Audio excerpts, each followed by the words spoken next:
Alright, hello everyone, this is Mal from Malphony, and I guess I'm in real life now. So Arcane came out with a new book, Ambessa Chosen of the Wolf, and either I could reuse the same 5 Ambessa clips they have in the series over and over again, or I could do a pseudo face reveal. So I guess you guys get to see my beautiful face. So I'm going to be talking about the book. There is a lot to cover, and does it save Arcane Season 2? The title is clickbait. I think the book saves Ambessa and her complexity as a whole, and it gives me a lot of hope for Noxus and everything that they're doing there. So let's just talk about this. First off, the book, Ambessa, Chosen of the Wolf, is about Ambessa, and it is honestly amazing. 9 out of 10, 100%. I would recommend. I think this is like $10 on Amazon, not sponsored, and it was an amazing read. I was sitting here reading it. I think I was on like part 2, and I just could not put down the book. I had like a lot of homework that day. I had a midterm the next day, and I was like, you know what? I'm just gonna keep reading. This is so good. So I highly recommend. This book is amazing. If you love Arcane, if you just want to know more, if you want to improve how season 2 went, and also understand everything that went into creating Ambessa as a character, then yes, I would highly recommend that you read this book. Also, the book really fleshes out her relationship with Mel, as you would assume, and it gives Ambessa a lot of opportunities to shine as an individual, as the focus of the story. So as I said before, I have a lot of hope for the Noxus show coming out now. Initially, I was a bit skeptical because I really don't like the Black Rose. I'm going to talk about that later. And I was also unsure about the different directions they could take the story. But now with Mel stepping into a whole new region with the Medarda family, their stronghold within Noxus all fleshed out, I'm super excited for whatever they're going to do. So stay tuned, I will talk about the book and I won't spoil anything. There's a lot of nuance that you can get out of picking up a copy and reading it yourself. There are also some arcane trivia facts that were revealed in the book. Let's dive into it. The book fleshes out Noxus a lot with it being set there. There's a lot of politics, I would say even more complex than Piltover. Piltover itself is just a single city. We all saw the microdynamics occurring within the city-state. And with Noxus as a vast expansionist empire, we're going to be getting the capital city, in the mountains, the whole plain area where they breed horses. And just with the clash of settings, with the huge distance between everything, you feel it. You feel Ambessa traveling from one place to another. You honestly get immersed with all the different spheres of influence of the nobility in every single area. It grips you with who owns each part of the land, the different politics and resources there, the alliances going on, and all of the dynamics that really make this book feel alive. This book has the same tone as Arcane.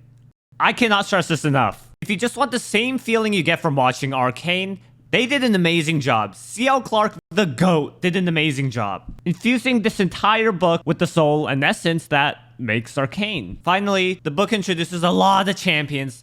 I'm pretty sure everyone we see in the book right now, we are going to see in Noxus this year. So I'm going to say this one last time, get the book. It's amazing, 9 out of 10. Expands upon Arcane perfectly, even though it is a backstory. Even though you kind of know how some things end, there are still stakes. There are major developments. It adds a lot into Mel's character, her history, her father.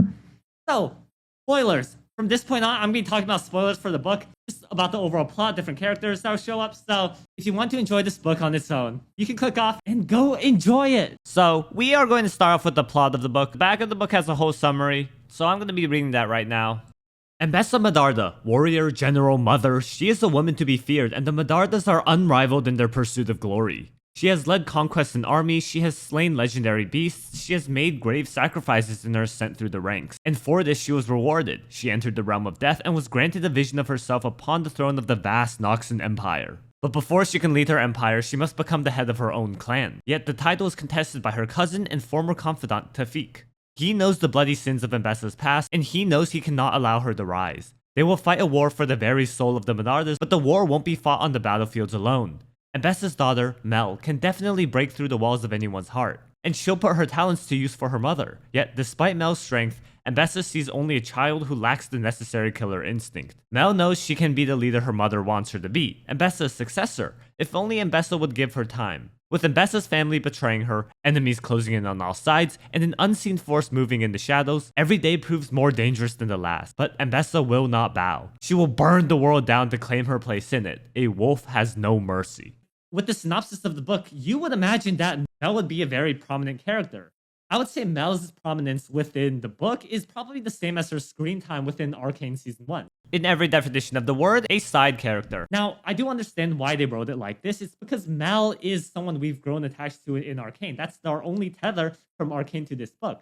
who else is there to talk about? If we talk about, hey, there's this new champion coming into the series called Rel, no one cares. Well, obviously League of Legends fans cares, but so the summary had to gas up Ambessa and Mel specifically, but the book goes so much more beyond that. I think overall it talks a lot more about Noxus than even Ambessa and Mel. The first two chapters are mainly prologue. It starts off with Ambessa on the battlefield defending her hometown, and she gets her ass beat. On the brink of death, she goes into the afterlife, Volrak Noon, and meets the god of death, Kindred. So Kindred gives her the test of strength, where she fights a gladiator to prove that Ambessa herself is strong, which she obviously passes. In the second test of sacrifice, she is forced to give up something she feels deeply attached to, and after that, Kindred seems very pleased. And Ambessa just sees herself in this golden light, clad in shining armor, taking her place as the wolf she is within the world. And it's that vision that drives Ambessa throughout the whole book. She's like, I am the wolf. I know I am capable of being so much more, living up to the Medardas, defining our name even more than it already is. And then there's a time jump to the time period when the story actually starts. So this starts off in Mel's backstory. The whole context was Ambessa was leading a campaign in, I think, the jungles south of Piltover. Not in Piltover, probably in Ixtal. And the family that she's attacking, they're rebelling against the Medarda family. She comes in, she kills basically everyone, decimates their whole army. And this family, they actually originate from Ionia. So Ambessa, ever the opportunist, she's thinking that the leader of Noxus, Boram Darkwill, he wants to invade Ionia in the future. So let's see if there's any resources we can get from this Ionian family that will help us in our future conquest. So she talks to the prisoners, and there's this one Vastayan. The Vastayans are like this animal-human hybrid, and they really rely on magic, drawing their power from the land. The Ionians, they kind of shared the land with the Vastayans, and they are claiming more and more land, disrupting the nature. So the Vastayans are trying to rebel against them, but their magic is weakening, land is being taken, so Ambessa talks to one of the Vastayan prisoners. And he's like, hey, free me from my chains and I will help you. I will help Noxus get into Ionia and usurp these people that are destroying our land. So after Ambessa takes that guy as prisoner, she goes and meets Mel. And Mel really wants to prove herself to her mother because, like her mother, she is ambitious. And in this moment, Ambessa says, hey, I need to test my daughter. She's very smart, she's very capable. But when it actually comes to the hard choices in life, how capable is she? So Ambessa signals to bring in the heir to the family, the last survivor, and asks Mel what to do with her. Mel, ever the pacifist, she just says to let her go. It's fine, it'll be okay, but she fails the test basically. Ambessa is super disappointed because we are in Noxus.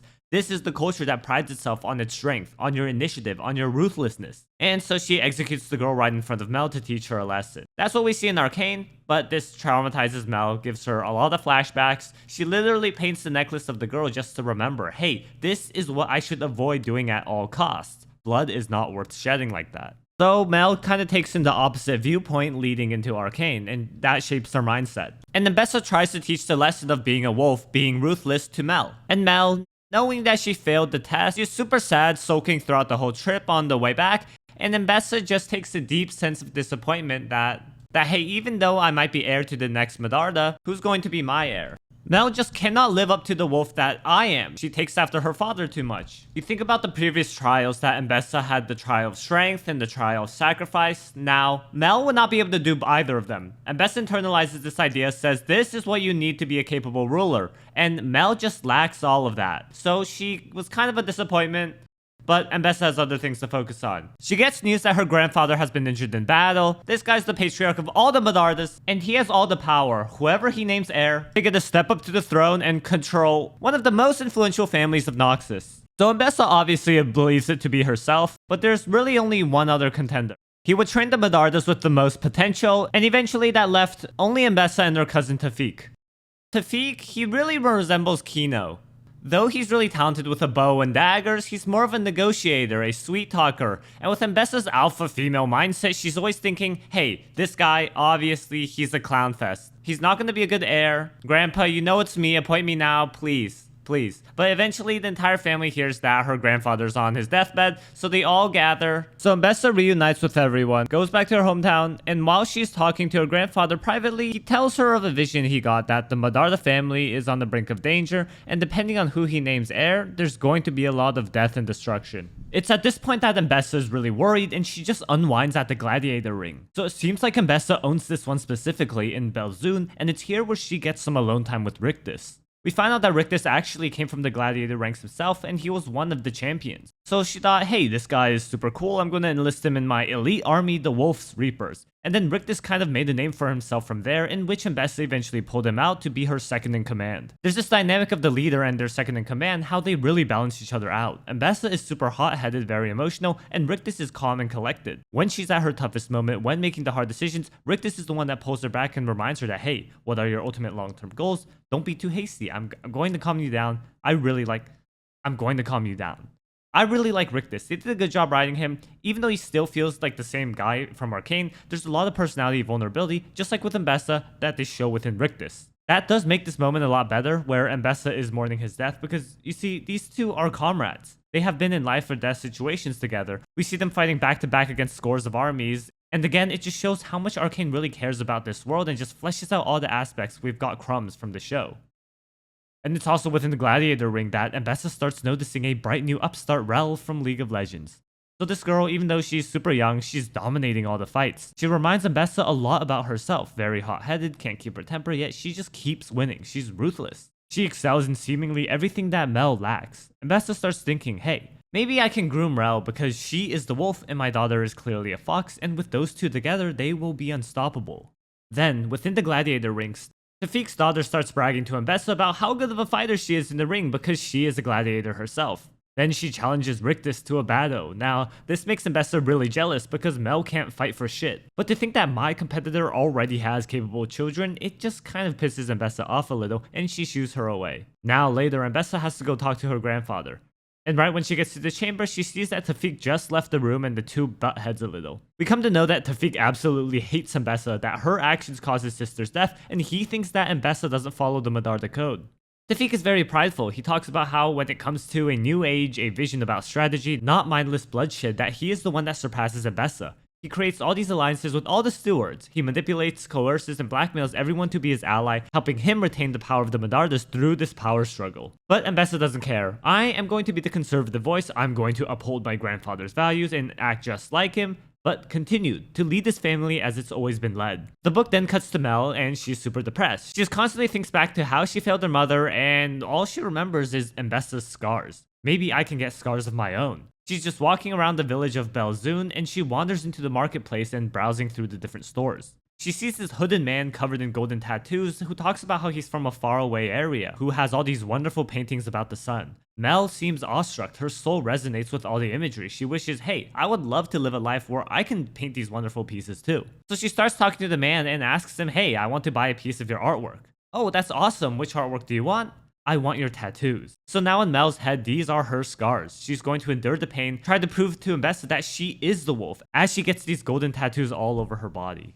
Suddenly, there's word that Ambessa's grandfather finally died, and he still didn't name anyone to be heir. The next day, all the Medardas meet to discuss what happened. Tafiq immediately just accuses, hey, I saw grandfather, he was super healthy. Right after I left, I saw you walk in and all of a sudden he dies. That's pretty suspicious. Then immediately turns a lot of the family against Ambessa. Ambessa buys some time, pretty smart about this. She says, Tafiq, stop pointing these random accusations. You know I'm not the type to use poison, and instead of pitting everyone against each other, I'm just going to mourn my grandfather like the daughter I am. And at this moment, Ambessa starts talking to the other Noxan stewards, these influential people that are allies to the family.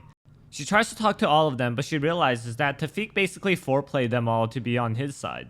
Everyone kind of thinks that Ambessa is not only the person who assassinated her grandfather, but also a bad leader. Tafiq has like all these deals going on and control over all of Noxus. This guy is the GOAT, so all of them, they all think that he is a better leader and they have a better chance by siding with him, and Ambessa knows that she kind of lost this initial push. She has barely any influence, even though some of the Medarda stewards, they believe that Ambessa didn't kill her grandfather. They're still reluctant to back her in case she loses the power struggle. So Ambessa returns to her family, sees her husband, Kino and Mel, and she notices Mel's tattoos. So this surprises Ambessa and it actually makes her kind of proud. But overall, she's like, hey, I'm going to leave. I'm going to regather my forces, gather armies. I'm going to fight Tafiq for the chair. But Mel, Kino, and my husband Azizi, go back to the city I lead. You'll be safe there and you won't get killed. Though, because they're Medardas, Mel, Kino, and Azizi stay in the main city to help Ambessa get allies. We find out that Mel's real father was that person she met in the marketplace who was a mage. He and other members of the Black Rose are actually working with Tafiq studying rune enhancement on soldiers to make them artificially strong.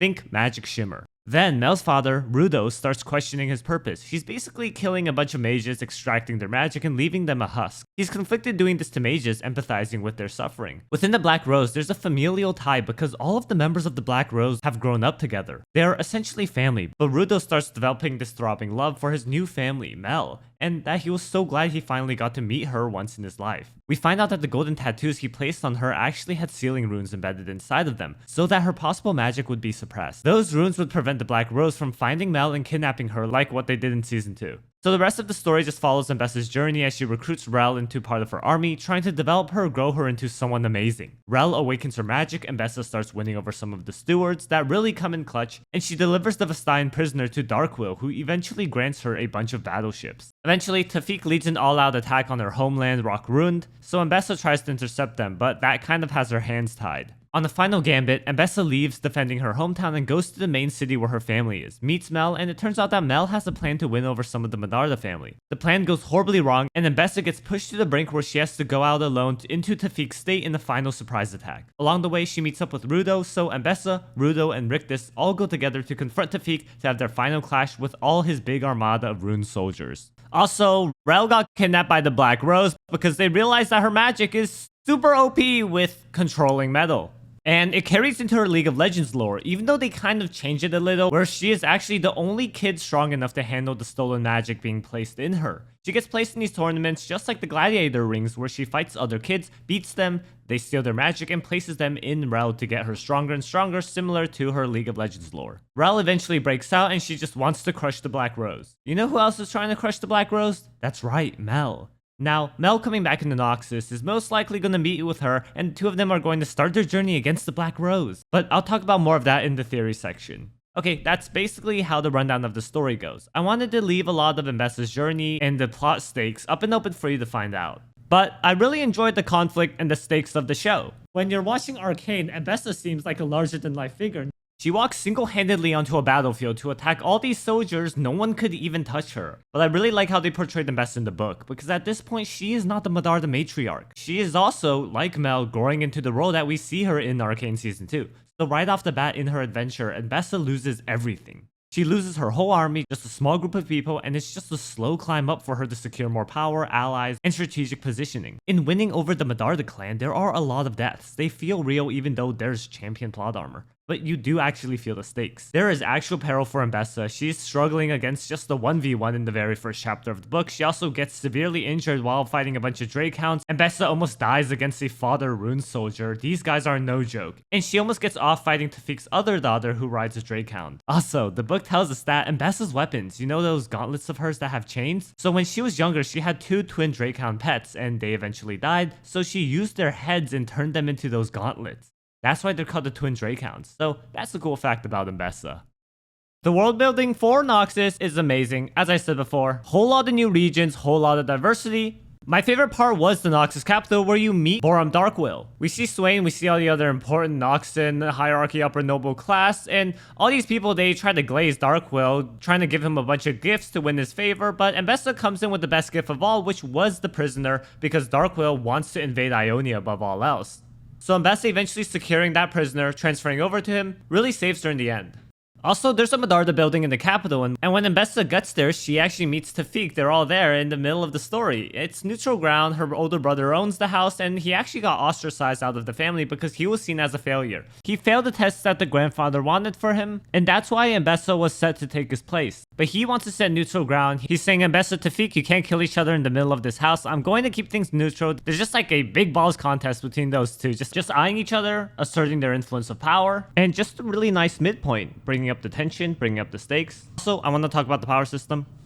There are a few mages. They feel really busted because there's moments when people are on a boat and a single mage can just destroy the entire fleet. And boats are like the main ways of transportation. That's how you get soldiers from point A to point B. The dangers of a single mage just seems crazy. Like, how are normal people even supposed to stand up to that crap? How is your ordinary Joe Schmo supposed to do anything? And then you have the rune soldiers there. They do have a weakness that they can't fight for too long with their enhanced strength or else they just die. But as the story progresses, the scientists making the soldiers start perfecting their techniques to the point where they are a serious threat. And just like 50 of them can wipe out Ambessa's entire 1,000-man army. So I want to take this moment to talk about the characters and the champions in the series. As I said about Ambessa, she's shown to be very complex, very ambitious, but also very human. She's grounded.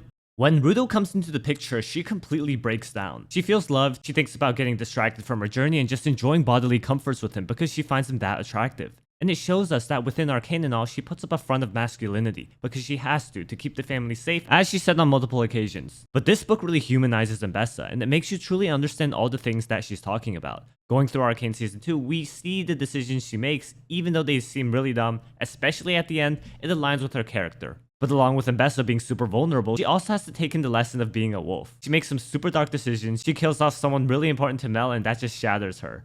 And at the end, Mel got really mad at Ambessa, saying how you didn't have to kill this person I care about, but Ambessa knows that there are bigger threats. Her protege, Rel, got kidnapped out of nowhere by the Black Rose, and Mel is not safe too, so she sends her off to Piltover. Ambessa makes a random excuse: Mel, you're weak, you can't handle bloodshed, go to the soft-spined idealists in Piltover and build a life there, and that interaction breaks both of their hearts. And that really carries into all of Mel's mommy issues going into Arcane. You see, Ambessa actually takes a lot of pride in Mel for her different viewpoints of love, mercy, tackling pacifism, manipulating other people, and building friendship, though her way clashes with Ambessa's own. And even though Ambessa does get proven wrong, she still seems uncharacteristically cold to Mel and her mindset in Season 2. I also want to talk about Rictus. You know those anti-magic stones he had? Apparently there's a specific ritual you can do. And since Rictus killed so many people inside of the stadium, those are actually the funeral names of those soldiers he killed. And by putting them in charcoal, it gives them anti-magic properties, which actually makes Rictus a really good match against the rune soldiers. His halberd starts absorbing all the rune enhancements placed onto them, which turns them back into normal people. Now for Mel, even though she's a side character, you do get to see how she gets from point A, as this scared little girl in her flashback, eventually to the competent and confident young woman, literally just a softer version of Ambessa that we see in Arcane. Tafik, as a villain, doesn't show up much, but you do feel his presence everywhere in the story. All these people just want to work with him, and his hands or toes are just in everything. But really, it's the Black Rose. The Black Rose is actually controlling him. They want him to take over the Medarda family because in turn they get to control them. And Ambessa kind of screws over their whole plan, which pisses the fuck off of LeBlanc, which is why Ambessa gets scared for Mel's safety and sends her off. But the Black Rose is going to be probably the main conflict in the Noxus show. Tafik has two daughters. They both are pretty prominent in the series. They are like the opposite of Mel and Kino. And I think there's a pretty good dynamic between them. And with the other Medardas, we do see some of them, like Ambessa's brother who rules over their hometown, and her older brother that I said ruled over Noxus that holds the family influence in the capital. And there are some other cousins, whatever, but they aren't really super distinct on their own. Like honestly, Ambessa's husband and her brother basically seem like the same person. Also, talking about Kino, eventually an attack happens on the family while they're in Belzun, and Kino just wants to investigate who did this, who caused this. Ambessa knows it's the Black Rose, but she tells Kino stay out of this, so that's how Kino ultimately dies in the show, finding out about that. Mel also meet Elora, and we get to see that, but I don't think Elora says a single line in the show, so she's not really that important to the book. Now for the Medarda stewards, they are super important. One of them is in charge of weapon production, and the other one in charge of breeding mounts. And they all have their unique personalities within the show, so I think the stewards are actually a lot more likable than the Medardas, because they're like the resources that Ambessa has to win over in order to have a competent force to face Tafik. And when talking about Rudo, the mage is honestly one of my favorite characters in the series. He has this family that he's born into at the Black Rose, and the family he came to create with Ambessa and Mel. It's kind of weird that Ambessa cheated on her husband, but she also says that her husband cheated on her too. Boram Darkwill, we also see him. He seems like a clown fest because he's like this really majestic king and he puts up this big front for himself, and Ambessa can tell he knows nothing about war. So all I have to do to get to him is just glaze him a lot, make him feel super important. And I think it carries into actual League lore where he is ambitious for Noxus. He is the embodiment of what the city represents, of strength, of guile, of tenacity. Yeah, it makes sense why he eventually gets taken out in the lore and gets replaced by Swain. Speaking of Swain, we do actually see him. He gets a tiny cameo as Ambessa's just looking around the city to see the other nobles. He seems really dark, so I think that just teases his future usurpation. Also, LeBlanc pops up one time. Yeah, she's just in charge of the Black Rose, pulling all the strings. You know the deal. Finally, I do want to talk about Rel. Rel is my favorite character in the whole series because she goes through a tremendous character arc as this girl who's used to fighting in the arena, very formal version of battle, learning about warfare, and she's going through all these challenges, struggles, living in the middle of an ocean, riding horses, loving someone. You can really get a sense that, yeah, this is what Ambessa's training was like. This is how she trained under her grandfather, and the same lessons that Ambessa's trying to pass on to her. Of having that tactical capability of being the ruthless wolf is what is getting ingrained into her, ingrained into Rel. and Rel eventually awakens her magnetic magic. That becomes really important and she comes super clutch. She saves Ambessa's whole squad, she takes on the whole armies by herself. She is a total fucking menace and Ambessa loves her. She's like, you are perfect, I want to adopt you into my family, you are amazing, and I will raise you as if you were one of my own. Unfortunately, out of nowhere, the Black Rose kidnap her, but I'll get to that. The other forms of magic we see are Rudo's and Mel's enchantments. Mel gets in danger, but you see the protection runes casted on her, they actually pay off, they save her life, and Rudo's like a whole beast to be reckoned with. This guy takes on a whole army of rune soldiers, he just strips them of all their magic, places them on himself to enhance his own strength. I'm not gonna spoil. So that's pretty much the major parts I want to talk about, and everything I'm really looking forward to in the Synopsys show, but let's talk about the critiques. Most of you guys know I really dislike the Black Rose. I think when it comes to stakes, there is such thing as too much stakes. For the Black Rose, they kidnap Mel in season 2 out of nowhere, and you're just wondering because their whole goal, they say it's to prevent calamity. If you can just kidnap people out of nowhere, why didn't you kidnap Victor? Why didn't you kidnap Jace or steal the entire Hexgate? So there's just a lot of plot holes. Like, they're super OP, they're super dangerous, but at the same time, they're super incompetent.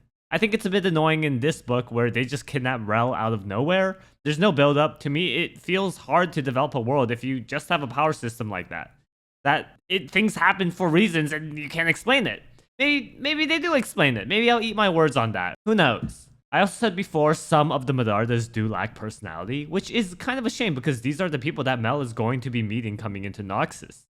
But maybe that's to set up Mel to be someone powerful on her own, to reclaim her mother's title as matriarch among the family.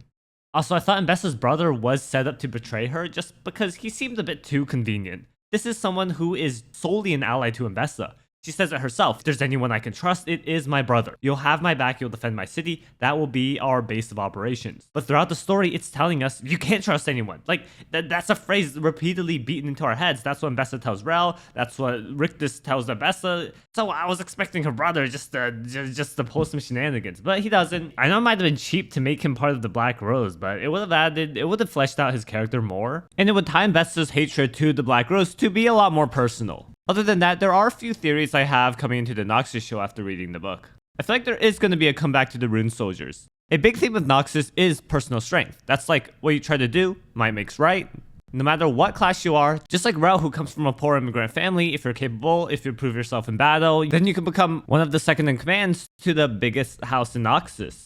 But with the Rune Soldiers, they have this Shimmer-esque property which would take artificial strength and plant it into themselves, and it really clashes with the themes of strength and trickery because the two are kind of opposites, but both of them are also valued in Noxus in their ideology. So I think there's a lot of complex ideas you could tackle with that. I think you could introduce some sort of magic-enhancing drug. Also, obviously, Mel is going to reclaim her matriarchal position within the Medardas. I think it'd be actually fitting after Ambessa's death, there's actually another power struggle within the Medardas, and Mel kinda has to go through the same journey her mother has. But this time, instead of prioritizing the wolf aspect where Ambessa just bum rushes to Feek, murders everything in sight, Mel just swiftly manipulates everyone and everything to ultimately get into the power position as a fox, knowing that these times are changing. And Rel got kidnapped by the Black Rose. She's gonna break out, she's going to reunite with Mel. I would actually really enjoy it if they try to fight each other. It'd be like the fox fighting the wolf. Hey, your mother abandoned me. I was kidnapped. She did not try to save me. She left me to fend for myself. Even though I learned a lot from her, that I am gonna... Sorry. Dude, the cat is interrupting. Hi, Rocket. Okay. What was I talking about? I lost my train of thought. I was talking about Rel.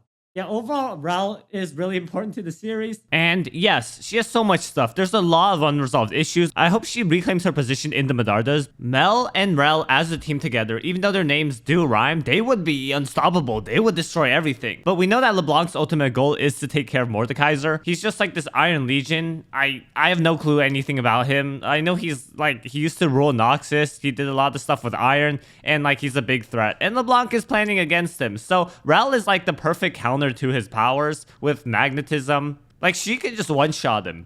We'll see. I feel like that is going to be the specific chip that the Black Rose and Mel are both going to be fighting over. But other than that, yes, Ambessa book, really good. I have been yapping for like 40 minutes in this recording. My voice is super strained, and I just want to talk about my face review. So, I hope my hair is not too long because I'm trying to grow it out. You guys in my Discord said that I should grow it out. It would look good. So just for you guys, I'm doing that. Also, now the full face reveal. The mask stays on because Who knows? What if I meet a Heimerdinger fan, a crazy Heimerdinger fan? He's like, it's all your fault, Malfone. You were the one that made Heimerdinger die. You put out all those theories. I'm gonna murder you. And then they just stab me to death. Like, I don't need any of that. At least with the mask on, there'll be some benefit of the doubt. Maybe I'll do a full face reveal sometime, but this is it. I hope you guys enjoyed. I hope you think I'm a baddie or something. Maybe there'll be more content. I think I could stream like this, but I'm not in my normal setup right now. That's why everything looks so nice. Normally, I'm living in Chicago O Block. I hope you guys enjoyed my review of Ambessa, Chosen of the Wolf. And there are actually some pictures that they show us. It's not a picture book in any regard, but between some of the chapters, they do show us like, let me see. Yeah, okay. This is standard stuff. This is Ambessa at the Kindred trials. We've seen all these things before. And then this is Ambessa bringing in the princess to kill in front of Mel. There are two specifically that are new. We have this one of Ambessa fighting, and one in the middle, right before Ambessa reaches the capital.